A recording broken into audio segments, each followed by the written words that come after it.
Hi friends, எல்லாரும் எப்படி இருக்கீங்க? இன்னைக்கு நம்ம ஒரு இன்ட்ரஸ்டான ஒரு ரெசிபி தான் பார்க்க போறோம். சத்து மாவுல நம்ம கப் கேக் எப்படி செய்யறதுங்கறத பார்க்கலாம். இது ரொம்பவே சாஃப்ட்டா சூப்பரா இருக்கும். அதுவும் இல்லாம ஹெல்த்தியான ரெசிபியும் கூட நமக்கு குழந்தைகளுக்கு ஈவினிங் டைம்ல செஞ்சு கொடுக்கும்போது ரொம்ப விரும்பி சாப்பிட்டுக்குவாங்க. இது செய்யிறதுக்கு ஒரு 20 minutes போதும் நமக்கு. குயிக்கா நம்ம செஞ்சிடலாம். இப்போ நம்ம இந்த டேஸ்டியான ரெசிபி எப்படி செய்யறதுங்கறத வீடியோக்குள்ள போய் பார்த்திடலாம். அதுக்கு தேவையான பொருள் என்னென்னங்கிறது பார்த்திடலாம். 1 கப் அளவுக்கு சத்து மாவு எடுத்திருக்கேன். நான் வந்து இந்த கவர்மெண்ட்ல கொடுக்குற அங்கன்வாடி சத்துமாவு தான் எடுத்திருக்கேன். அதுக்கு வந்து 1/2 கப் அளவுக்கு பால் தேவைப்படும். ஒரு முட்டை, 2 டேபிள் ஸ்பூன் அளவுக்கு எண்ணெய் ஆயில் எடுத்திருக்கேன். 2 டேபிள் ஸ்பூன் அளவுக்கு சர்க்கரை எடுத்திருக்கேன், வெள்ளை சர்க்கரை. ஒரு 1/2 ஸ்பூன் அளவுக்கு பேக்கிங் சோடா எடுத்திருக்கேன், மாவு இட்லிக்கெல்லாம் யூஸ் பண்ணுற சோடா.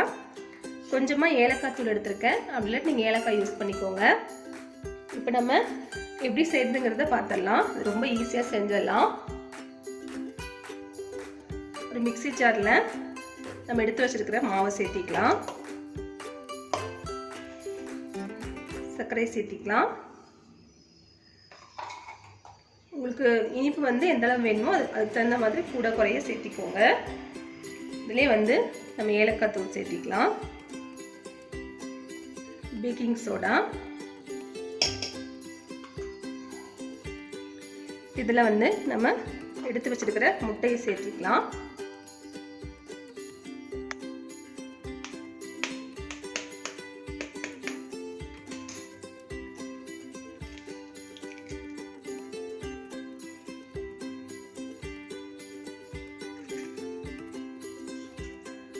ரெண்டு டேபிள் ஸ்பூன் ஆயில் சேர்த்திக்கலாம்.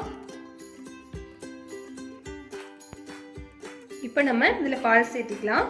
கொஞ்சம் கொஞ்சமாக பால் சேர்த்து அரைச்சி எடுத்துக்கலாம். ஃபஸ்ட்டு பாதி அளவு சேர்த்திக்கிறேன்.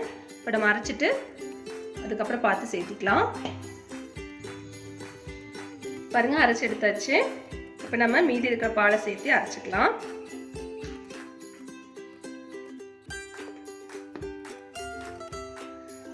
பாருங்க, மாவோட கன்சிஸ்டன்சி பார்த்தீங்கன்னா இந்த மாதிரி இருக்கணும். ரொம்ப திக்காகவும் இருக்கக்கூடாது, ரொம்ப லூஸாகவும் இருக்கக்கூடாது. இந்த மாதிரி இருக்கணும்.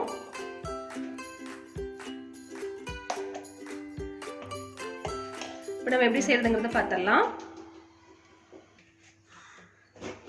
இந்த மாதிரி வீட்டில் இருக்க இந்த குட்டி குட்டி கிண்ணம் எடுத்திருக்கேன். இதில் வந்து நம்ம கேக் செய்ய போகிறோம். இப்போ நம்ம எந்த பாத்திரத்தில் செய்யணுமோ அந்த பாத்திரத்தில் ஆயில் வந்து அப்ளை பண்ணிக்கலாம். நல்லா இந்த மாதிரி எல்லா பக்கத்துலையும் அப்ளை பண்ணிக்கோங்க.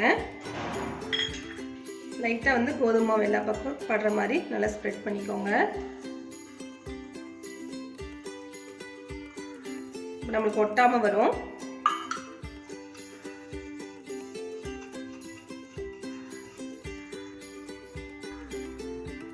இப்போ நம்ம மாவை இதில் சேர்த்திக்கலாம்.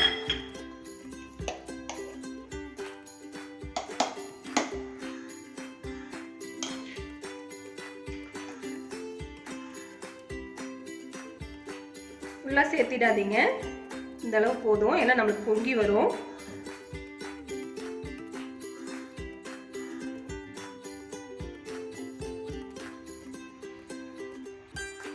அந்த மாதிரி ஒரு 4 கிண்ணத்தில் ஊற்றிருக்கேன்.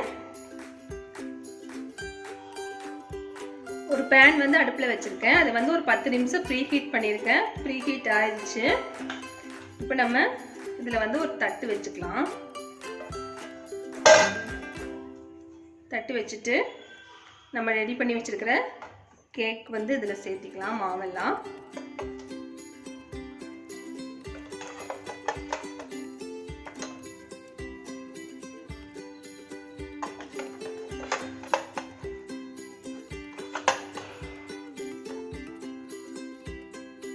பாருங்க, எல்லா கிண்ணத்தையும் உள்ள வச்சாச்சு.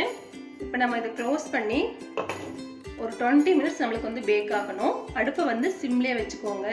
சிம்மில் வச்சுட்டு நம்ம ஒரு 20 minutes கழித்து நம்ம பார்க்கலாம். இருக்கட்டும். பாருங்கள், நம்ம பேக் பண்ண வச்சு கரெக்டாக 20 minutes ஆயிருக்கு. ஓப்பன் பண்ணி பார்க்கலாம். எப்படி நல்லா புஷ்ஷுன்னு சூப்பராக வந்திருக்கு பாருங்கள். இப்போ நம்ம வெந்துருச்சாங்கிறது செக் பண்ணிக்கலாம். இந்த மாதிரி ஒரு கம்பி ஏதாவது விட்டு பார்க்கலாம். பாருங்கள், ஒட்டவே இல்லை, நம்மளுக்கு பேக் ஆயிடுச்சு. இப்போ நம்ம ஆஃப் பண்ணிவிட்டு இது வந்து ஒரு 10 மினிட்ஸ் ஆற வச்சிடலாம். ஆற வச்சுட்டு அதுக்கப்புறம் நம்ம கட் பண்ணிக்கலாம். நல்லா ஆறட்டும். பாருங்கள், நம்ம கேக்கெல்லாம் நல்லாவே ஆறிடுச்சு. இது வந்து ஓரங்களை வந்து இப்படி எடுத்து விட்டுக்கோங்க.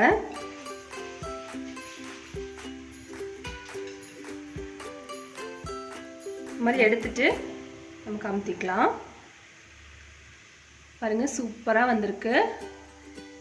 உங்களுக்கு அதிகம் ஒட்டவே இல்லை. பாருங்கள், குழந்தைங்க பார்த்தீங்கன்னா சத்து மாவு அதிகம் விரும்பி சாப்பிட மாட்டாங்க. அது நமக்கு ஈவினிங் டைமில் இந்த மாதிரி ஸ்நாக்ஸாக செஞ்சு கொடுக்கும்போது ரொம்ப விரும்பி சாப்பிட்டுக்குவாங்க. அது இல்லாமல் நம்மளுக்கு ஈஸியாக செஞ்சிடலாம். ஒரு 20 மினிட்ஸ் தான் நம்மளுக்கு ஈஸியாக செஞ்சிடலாம்.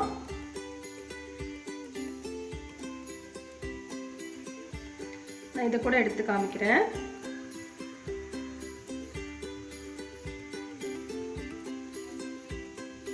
பாருங்க, சூப்பராக வந்திருக்குது. நான் இனி சத்து மாவில் நிறைய ரெசிபிஸ் போட்டிருக்கேன்.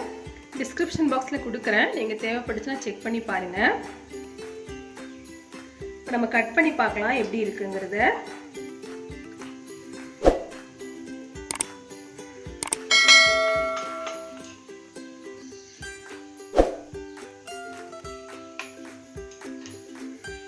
பாருங்க எவ்வளோ சாஃப்டாக வந்திருக்குன்னு.